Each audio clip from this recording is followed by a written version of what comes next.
Hello dear. आप सभी का करेंट अफेयर वीडियो में स्वागत है। चलिए देखते हैं 25 फरवरी का करेंट अफेयर।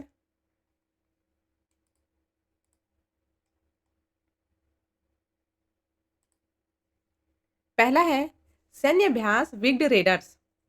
विग्ड रेडर्स एक सैन्य अभ्यास है जिसमें अमेरिका की मरीन कॉपर्स और दूसरे सहयोगी देश मिलकर युद्ध कौशल और रणनीतियों का अभ्यास करते हैं। इसका मकसद सैनिकों की तैयारी और आपसी सहयोग को मजबूत करना है। दूसरा देखते हैं।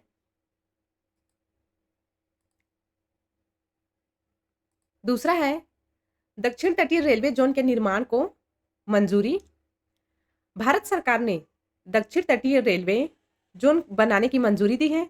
यह एक नया रेलवे जोन होगा जिससे रेल संचालन बेहतर होगा और यात्रियों को बेहतर सुविधाएं मिलेगी।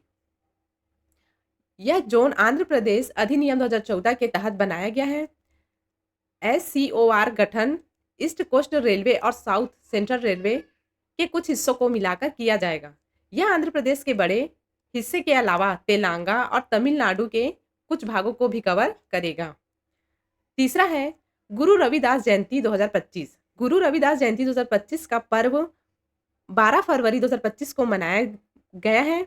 यह दिन संत गुरु रविदास की जयंती के रूप में मनाया जाता है, जो समाज में समानता, भक्ति और मानवता का संदेश देने वाला महान संत थे। इस दिन भक्त उनकी शिक्षाओं को याद करते हैं और कीर्तन, भजन और सत्संग का आयोजन करते हैं। इस बार पूर्णिमा तिथि 11 फरवरी 2025 को शाम 6:55 से शुरू होगा और 12 फरवरी 2025 को शाम 7:22 तक रहेगा। गुरु रविदास का जन्म बनारस में हुआ था और उन्हें रैदास, रोहिदास तथा रूहीदास जैसे नामों से भी जाना जाता है। रविदास को और कौन कौन से नामों से जाना जाता है? तो रैदास, रोहिदास और रूहीदास के नाम से। आगे चलते हैं।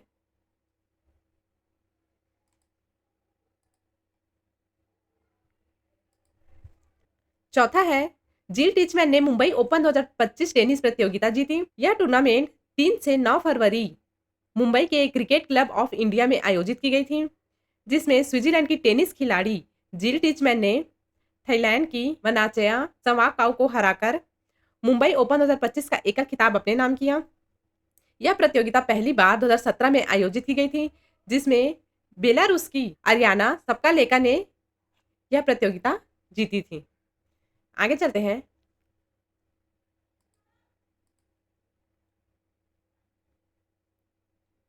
पांचवा है लिम्फेटिक फाइलेरिया उन्मूलन हेतु राष्ट्रीय औषधि वितरण अभियान। लिम्फेटिक फाइलेरिया, जिसे आमतौर पर हाथी पांव कहते हैं, ये एक गंभीर बीमारी है। इसे खत्म करने के लिए भारत सरकार ने राष्ट्रीय औषधि वितरण अभियान शुरू किया है। इस अभियान में लोगों को मुफ्त दवा दी जाएगी ताकि वे इस बीमारी से बच सकें। सरकार का लक्ष्य है 2030 तक SDG लक्ष्य से पहले इस बीमारी का उन्मूलन करना, यानी कि इस बीमारी को खत्म करना। यह अभियान 13 राज्यों के 111 जिलों में लागू किया जाएगा, जहां 17.5 करोड़ से अधिक लोगों को मुफ्त दवाइयां दी जाएगी। छठवा है ई नाम के तहत व्यापार का विस्तार।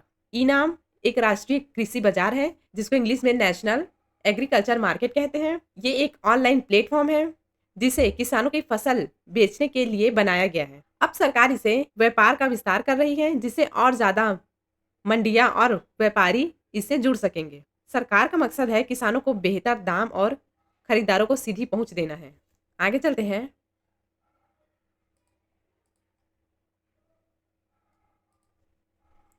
सातवां है राष्ट्रपति मुर्मू ने यूनानी दिवस पर एक अंतर्राष्ट्रीय सम्मेलन का उद्घाटन किया।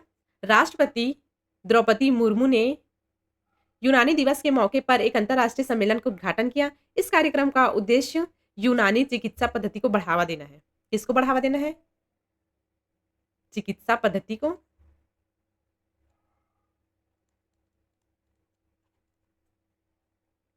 और इसे वैश्विक स्तर पर लोकप्रिय बनाना है। इससे देश विदेश के विशेषज्ञ ने भाग लिया और यूनानी चिकित्सा के विकास पर चर्चा की। यह सम्मेलन यूनानी दिवस के अवसर पर आयोजित किया गया, जिसमें केंद्रीय आयुष राज्य मंत्री प्रताप राव जाधव और केंद्रीय यूनानी चिकित्सा अनुसंधान परिषद CC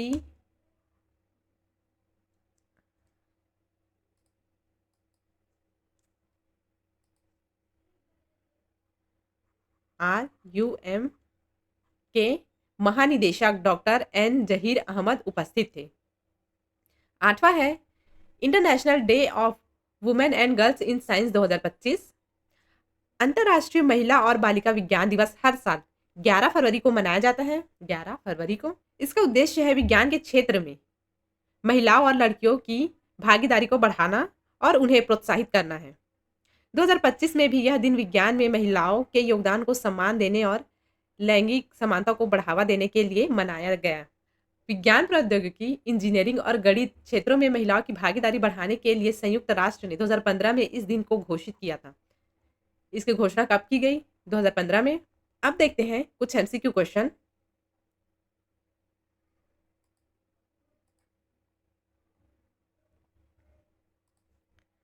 पहला है, हाल ही में विग्ड रेडर्स नाम संयुक्त प्रशिक्षण अभ्यास कहाँ आयोजित किया गया? आंसर है ए, पूर्वी कमान में।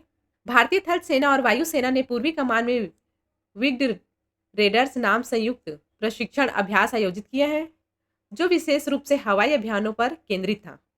इसका उद्देश्य है सैनिकों की तैयारी करना और आपसी सहयोग को मजबूत करना। आगे चलते हैं।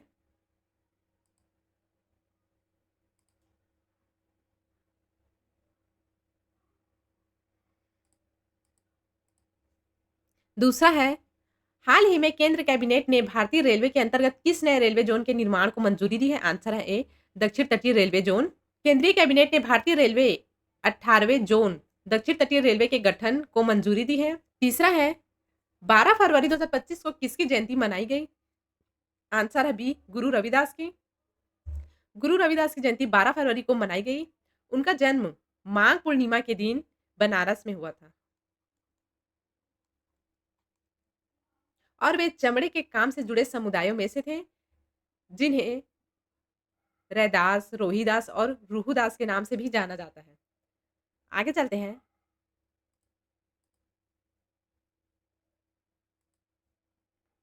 चौथा है, हाल ही में स्विट्जरलैंड के किस टेनिस खिलाड़ी ने मुंबई ओपन 2025 टेनिस प्रतियोगिता जीती? आंसर है बी, जिल टीचमैन। ये देखिए इनका इमेज। इसने थाईलैंड की मनांचया को हराकर यह खिताब अपने नाम किया। आगे चलते हैं।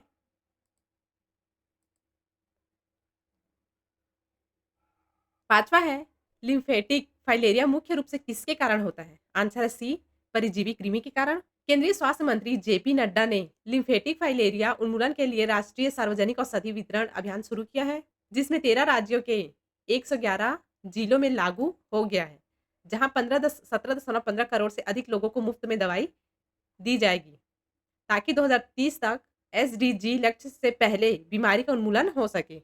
आगे देखते हैं।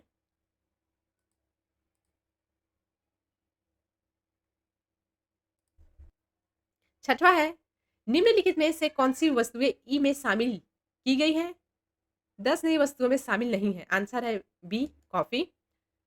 विपणन एवं निरीक्षण निदेशालय ने 10 अतिरिक्त कृषि वस्तुओं के लिए व्यापार योग्य मापदंड तैयार किए हैं, जिससे ई नाम पर सूचीबद्ध वस्तुओं की संख्या 231 हो जाएगी।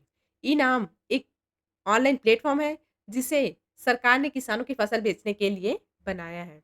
सातवां है, नई दिल्ली में यूनानी दिवस पर यूनानी चिकित्सा में नवाचार हेतु अंतर्राष्ट्रीय सम्मेलन उद्घाटन किसके द्वारा किया गया? आंसर है ए, राष्ट्रपति द्रौपदी मुर्मू द्वारा। यह कार्यक्रम 11 फरवरी को नई दिल्ली में एकीकृत स्वास्थ्य समाधान के लिए यूनानी चिकित्सा में नवाचार आगे का रास्ता विषय पर 2 दिवसीय अंतर्राष्ट्रीय सम्मेलन का उद्घाटन किया गया। यह सम्मेलन यूनानी दिवस के अवसर पर आयोजित किया गया था। आगे चलते हैं।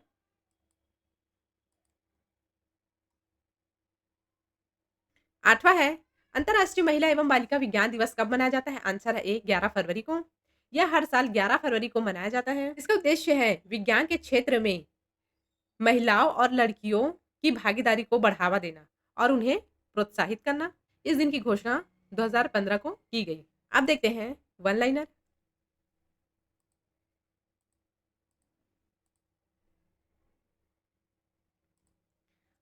ऊपर हमने जितने भी एमसीक्यू पढ़े हैं, अब उन सभी का वन लाइनर देखते हैं। पहला है, अभी हाल ही में भारतीय थल सेना और वायु सेना ने पूर्वी कमान में एक संयुक्त प्रशिक्षण सैन्य अभ्यास आयोजित किया है। वह अभ्यास कौन सा है? आंसर है विग्ड रेडर्स।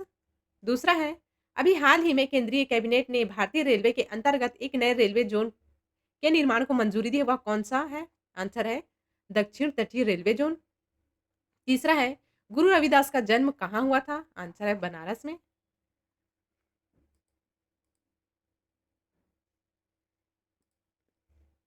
चौथा है मुंबई ओपन टेनिस प्रतियोगिता की शुरुआत कब हुई? वर्ष 2017 में।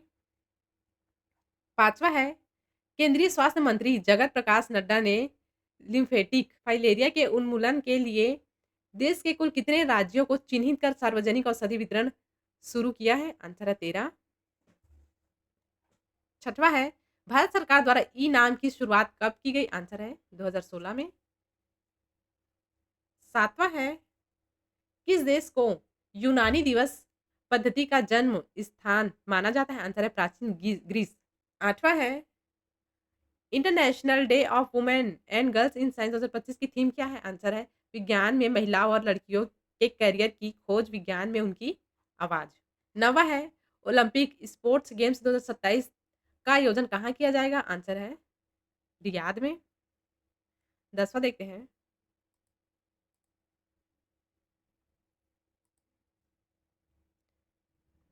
10वां है भारत का पहला स्वदेशी स्वचालित बायोमेडिकल अपशिष्ट उपचार संयंत्र सृजनम किसने लॉन्च किया? आंसर है डॉक्टर जितेंद्र सिंह। ये दोनों क्वेश्चन को हम लोग कल पढ़ेंगे। आज के लिए हमारा वीडियो यहीं तक। मिलते हैं कल फिर नए करंट अफेयर क्वेश्चन के साथ। आप लोगों को हमारा वीडियो कैसा लगा कमेंट सेक्शन में ज़रूर बताएं। और अभी तक आप लोगों ने हमारे चैनल को सब्सक्राइब नहीं किया है तो हमारे चैनल को सब्सक्राइब करिए और डेली करंट अफेयर अपडेट के लिए हमारे चैनल से जुड़े रहिए।